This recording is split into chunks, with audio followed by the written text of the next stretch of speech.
महापालिकेकडून अनधिकृत होर्डिंग हटवण्यास सुरुवात करण्यात आली आहे। महापालिका आयुक्त तथा प्रशासक शुभम गुप्ता यांच्या आदेशाने अतिक्रमण विभागाकडून कारवाई सुरू करण्यात आली आहे।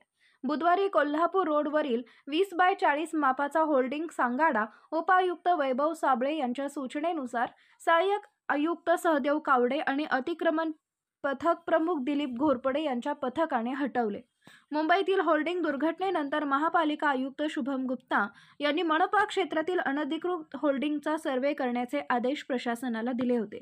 त्यानुसार उपायुक्त वैभव साबळे यांच्या मार्गदर्शनाखाली मनपा क्षेत्रातील अनधिकृत होर्डिंगचा सर्वे करण्यात आला।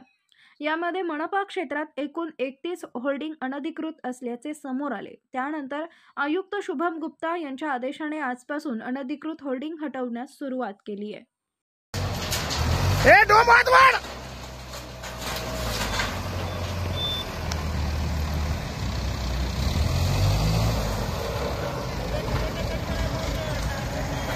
बुद्ध